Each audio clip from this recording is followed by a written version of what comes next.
takes you 4 years to recover your investment na initial investment na 4,000. And then we have another method na net present value method. So ito na yung isa sa method para makuha natin yung makadesisyon tayo kung ano yung project na kung saan natin talaga i-invest ng pera natin na pinakamalaki ang balik sa inyong net benefits. Yung pinakamataas na return in terms of the net benefits that the project generate. Pag sinabing net benefits, this is your total benefits, which is usually your total sales, less total cost for each year, depending on how long the project will exist. So yung net present value method ay kino-compare yung present value ng project cash inflow nyo. So ibig sabihin, yung mga cash inflow mo from year 1 to 10, halimbawa, is kukunin natin ano ang value nila ngayong year 0. So we'll find all the present value of their future values in year 0. Bakit natin gagawin yon? Because ang decision making natin ngayon, ang decision making mo is happening in year 0 or today. And then, kung compare mo siya with the present value of cash outflows, ganun din.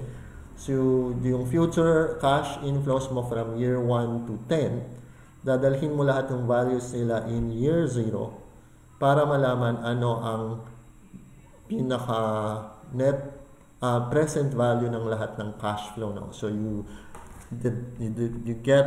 subtract yung present value ng lahat ng cash inflow and lahat ng value, total present value ng yung cash outflows, and now you get the net present value ng project.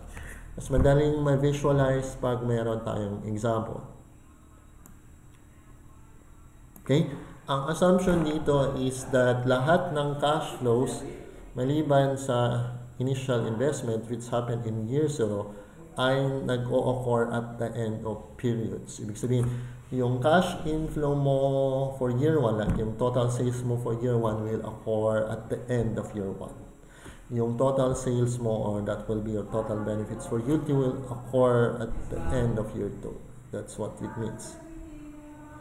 And then all cash flows generated by an investment project are immediately reinvested at a rate of return equal to the discount rate. So usually, the cash flows na generate natin sa investment project, ang assumption is will be reinvested at equal doon sa value ng ating discount rate. Your discount rate is ito yung interest rate, ito yung minimum interest rate ng capital, or the interest rate that you use for the capital na ginamit mo for the project. Like example, pag nag-loan ka, that will be the discount rate. Okay? Okay, or ito yung pinakabasehan mo later on to find the present value of the future cash inflows and cash outflows.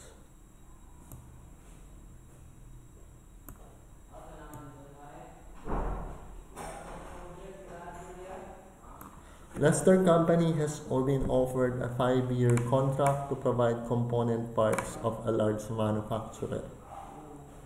Okay, so meron tayong cost of special equipment, 160,000, working capital required, 100,000.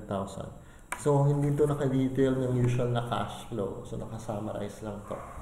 So, ito yung cost of special equipment is the investment mo, i-invest mo. And then, working capital required. Okay, ito yung mga kailangan mo ng current assets during the first yung mga unang taon na operation mo na wala ka pang sales. Relining equipment in 3 years is 30,000. So, ito palabas to. So, this one is the investment cost. Palabas ang pera. So, that's cash outflow. Your working capital required. Palabas din yung pera. Relining equipment. That's an example of maintenance, repairs and maintenance. Salvage value of equipment in 5 years. Ibig sabihin, after 5 years, ang value ng special equipment mo ay may natitira pa siyang 5,000. If you, okay. Then we have the annual cash revenue and cost. So, ito yung kasama ito sa benefits. So, yung usual na source mo ng benefits every year ay yung sales revenue o sales mo per year ay tig 750,000 per year. Cost ng parts sold is 400,000 per year, and then salary, shipping, other costs is 270,000 per year. So, dito, ito yung mga cost mo, cash cost. So, this will occur in year 1 to 5. This will also occur as cost in year 1 to 5. And this one will also cost as another cost in year 1 to 1. Ito is under your benefits, which is your sales revenue. This one is another source of benefits, your sale of value. Itong dalawa, palabas ang pera. So, these are costs. Okay.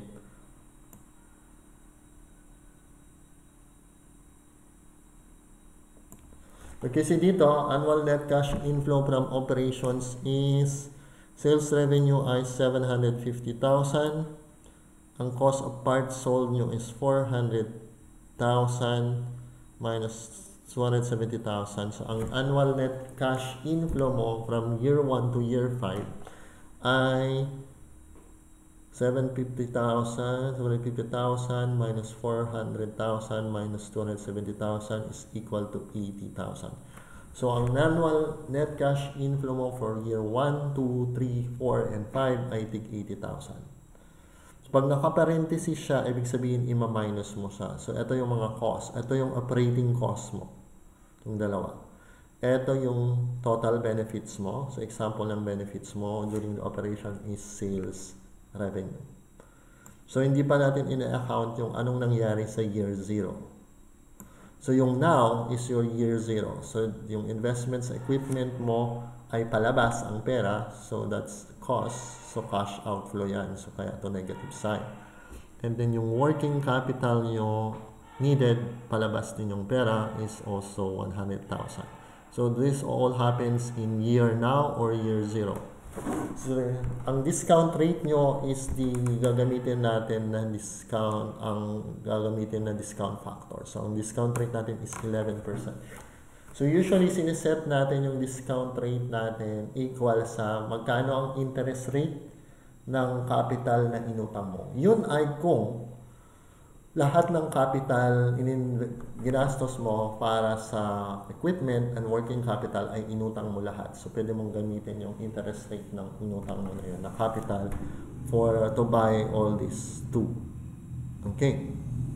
11%. Or, another way is, pag hindi mo ininvest yung pera mo dito sa equipment na to, magkano sana ang na-earn ng interest ng pera mo pag naka-time deposits lang siya, yun yung pwede mong gamitin na discount rate. Later, i-discuss natin anong gamit ng discount rate pag ginamit na natin si IRR. At the same time, mapipinsin nyo na may 1 at 1 dito.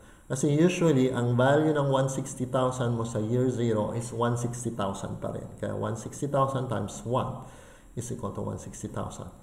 Ang value ng 100,000 mo now is still 100,000. So that's why 100,000 times 1. Kasi ang value niya ngayon is still 100,000. So, mapapansin nyo mamaya, so ang ginagamit natin to find the present value ng mga cash flows na to is using your discount factor, using your discount rate na 11%. So, minultiply niya to 160,000 times 1 or negative 160,000, negative 100,000 times 1. Okay?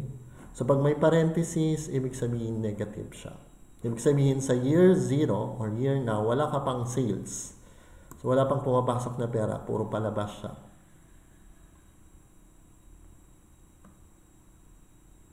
And then, sinamarize na natin yung ibang cash outflow, net cash inflow from year 1 to 5. Yung nakuha natin na tig 80,000 per year.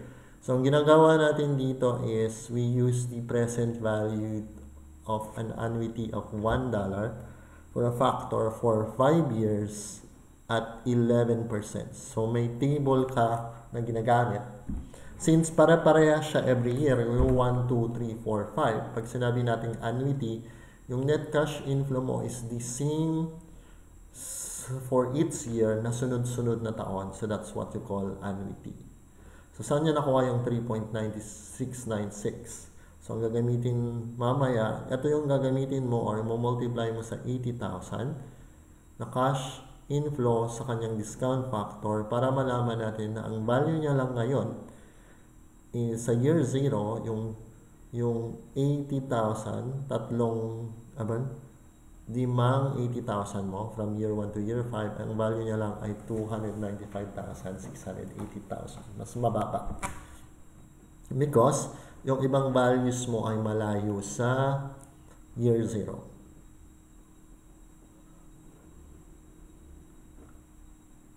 Okay. Papakita natin yung table saan galing si 3.696. Ngayon, ito yung gagamitin nyo sa present value of an annuity. So, para masabi mo na annuity, paano nasabi na annuity? Para parehas na magkakasunod na taon, 1, 2, 3, 4, 5, para parehas na magkakasunod na taon, yung net cash inflow mo. So, pag ganon, siya ay annuity, you can use this table to find the discount factor na i-multiply mo sa 80,000 para malaman natin yung present value ng limang 80,000 from total ng 80,000 for 5 years. So, 80,000, 80,000, 80,000, 80,000, 80,000. Dapat, kung hindi mo minultiply sa discount factor, ang value dapat ng 80,000 mo ay 400,000. But since ang realidad is bumababa ang value ng 80,000 habang palayo ka sa year 0, kaya ang total na present value lang ng 400,000 at 11% discount rate ay 295,680. So, saan galing yung 3.696? Hanapin nyo si 11% and then pang 5 taon. So, hanapin nyo 11%. So, dito ay yung interest rate, ay yung discount rate. And then, ito yung period. Or at least are year 1, 2, 3, 4, 5. Since yung ating net cash inflow ay from year 1 to year 5. So, hanapin nyo si year 5 and then the 11%. So, ang ating annuity factor, okay, present factor is 3.96. So, dyan galing yung 3.9696 na to. Now, dahil na-i-plot na natin, nakuha na natin yung present value ng lahat ng lumabas na pera sa year 0 at yung pumasok na pera sa year 1 to 5, pwede na nating makuha yung pinaka net present value ng project from year 1 to 5, from year 0 to year 5.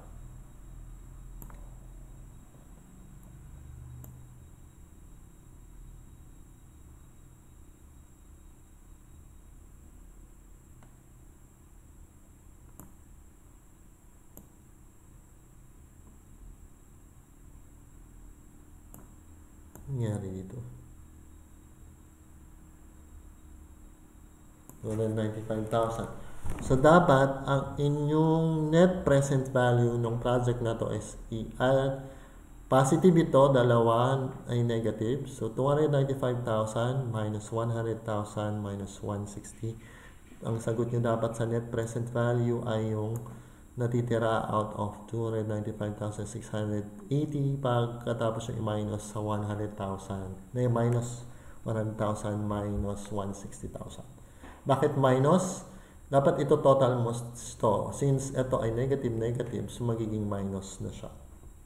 25,680.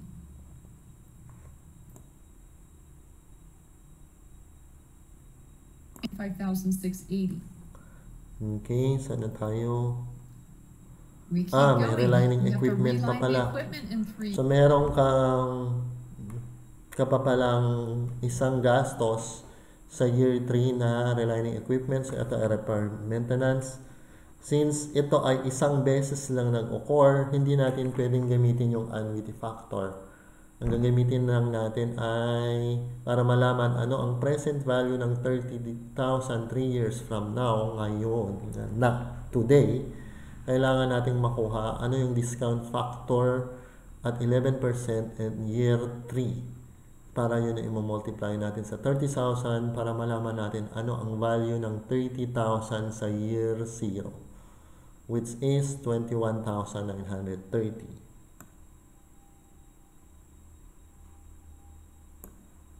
95,680. We Okay, keep going. We have to reline the equipment in 3 21,930 years. Saan So that's galing a yung 0.731? $30,000 Ibang outflow. table ang And gagamitin now, natin dito. again, we've got to go back to the tables to find out our factor. So this is something that happens one time. It's not repeating, it just happens once. So which table should we use?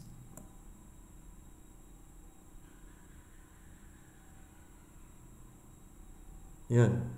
So saan galing is 0.7, di pa pala tapos. Meron tayong 0.731 na minultiply sa relining equipment. And we get a Okay, hindi pa pala naman nagkukulo. 5. 0.731, saan natin hanapin yung 0.731? Hanapin nyo si 11%. Year 3 nag-occur yung relining equipment, kaya 0.731 yung minultiply natin na discount factor para mahanap ano ang present value ng 30,000 today. Yung 3 years from now, today. And then, meron ka ring salvage value ng equipment sa year 5. So, ang gagamitin nyo ulit na table para malaman ano ang present value ng 5,000 na matatanggap mo na nag-occur nung 5 years, year 5, ngayong year 0 or now. So, para mahanap mo yon, hanapin natin yung discount factor. Ito. Yung present value ng $1 lang, hindi annuity. So, ganun ulit, year 5, nag-occur siya sa year 5 and 11%. So, it's 0.593.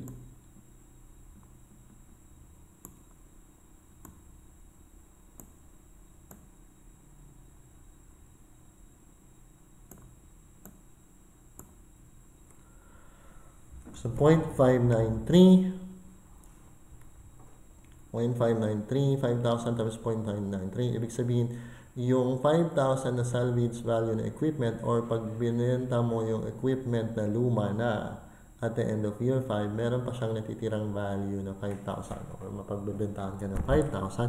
Ang value niya ngayong year 0 is only 2,965.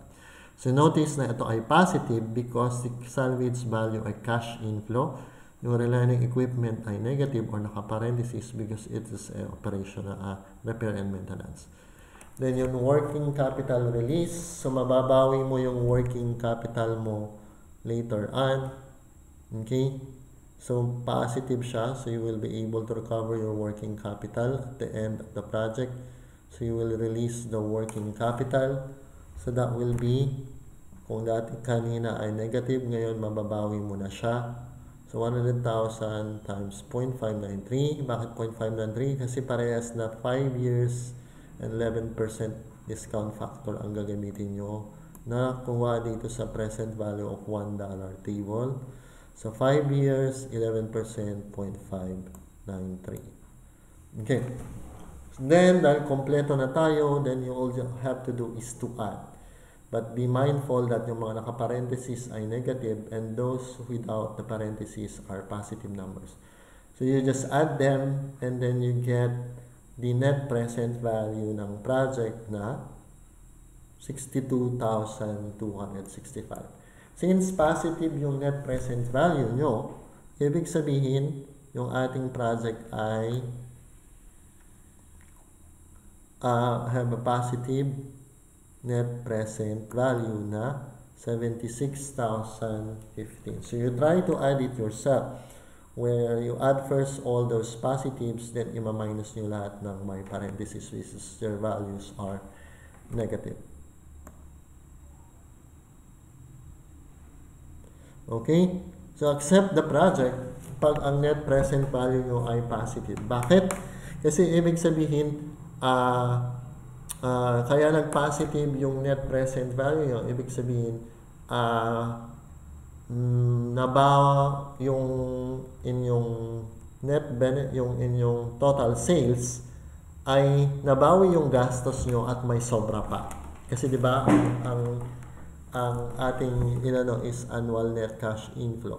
So yung natitira na pag i-minus mo yung total sales minus lahat ng cost. So nabawin mo yung gastos mo pero nag-generate ka pa ng sobra sa gastos mo for the next 5 years. So may natitira pa siyang value na positive 76,015. So ibig sabihin that the project is financially feasible or financially viable. Kasi na-recover niya yung cost niya at the same time it generates a profit. Okay? Beyond the value of your total cost. Okay? So pag nag-negative siya, ang net present value, ibig sabihin, pag nag-negative siya, ibig sabihin, hindi mo na bawi yung ginastos mo, lahat ng ginastos mo. Kaya kung saan, kaya siya nag-negative, mas malaki yung ginastos mo kaysa yung benefits that you generate. So, hindi mo na bawi yung ginastos mo. So, pag gano'n na nag-negative, syempre, hindi ka mag-i-invest sa ganong project. Since, hindi mo mababawi yung in-invest mo because mas malaki pa yung gastos mo kaysa yung sales that you generate.